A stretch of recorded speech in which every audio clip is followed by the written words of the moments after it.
Hey YouTube, this is Southern Prepper 1. I want to show you our community building. It's a very large building. It was an old school. It's well maintained. There's a committee that actually maintains it and runs this facility, and it's can be used by the community. It's also used once a year for our large community festival, which generates the funding to keep this thing running. Outside is a bunch of, I guess, concession stands, and these are used definitely on our big festival. This place is packed. There are vendors everywhere setting up their own tents. The reason I brought you here is I want to talk to you about what I'm doing for my community. Yeah, I can complain. I can, say, oh, the government's bad. I'm trying to make the federal government irrelevant in this community if a collapse happens. The community can take care of themselves. We're so isolated.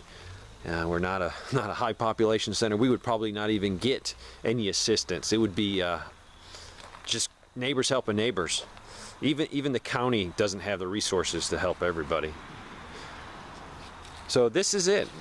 This is my community center. What will we use this for as a community?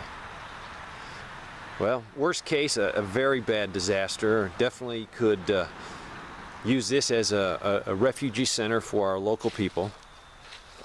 If something happened in Greenville, South Carolina, which is a ways from here, and people came, yeah, we could probably house people here, take care of them here.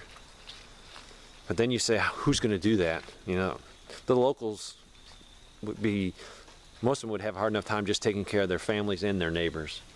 But this could definitely be used locally as a gathering point. What I see it is once a week in a worst case crisis, collapse of the dollar, and that's what I am planning for. The federal government knows they're going under, and they are trying to keep the boat afloat, but it eventually is going to sink. Every country that has used fiat money has collapsed. So I envision this when the dollar loses its value once a week. People can bring what they have to trade, to sell. Farmers can set up, just like they did in the old days when people would come and try to trade and sell. Maybe a permanent store, a trading store inside this building. It's a big building. It could definitely hold that. That way people can have a place to meet. I mean, this is the center of our community here. What I want you to do is look around, and where do you live?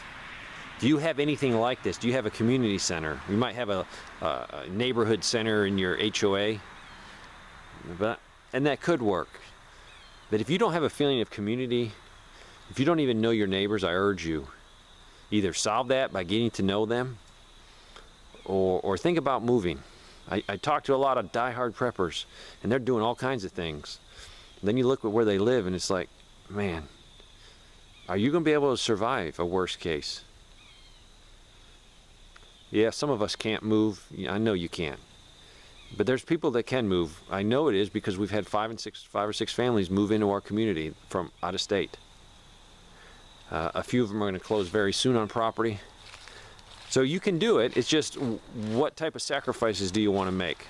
I urge you, if you truly believe we're going to go through an economic collapse, move out to a safe area. It doesn't have to be here.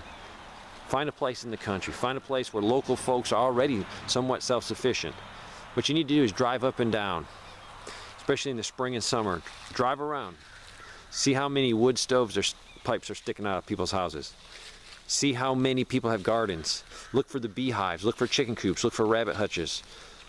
Look for tractors. Look for people that are already homesteading or self-sufficient to a point. That's where you want to be. If you study how people survived the Great Depression in 1930, it was because people were able to produce. They had a small little area, and they produced what they needed, and that helped most of them out. So, what am I doing for my community? Looking at a perfect place to set up a place for trade, for commerce. If the dollar collapses, Farmer Joe might be right behind this counter. He might bring eggs. Right over there might be somebody who brings vegetables. Maybe in the back over there, some guy will come, and if you got anything that needs to be fixed, he'll take it, and then next week he'll bring it back to you and you can pick it up right there. Maybe the guy way over there will be, see that little building over there? Maybe that guy will be selling moonshine.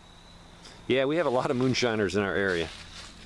I don't drink, but there's a lot of use for moonshine. Maybe in a WROL situation I might have to drink, calm my nerves, but think about it. Do you have any place in your area that you could set up for trade, for commerce? Early communities, it's centered around what? The trading post. It's centered around people being able to bring stuff and trade for other things. So that's what I'm doing. Could your community set up a trading area? This is ideal. It's already made for it. It's centrally located. Just something to think about. Thanks for watching.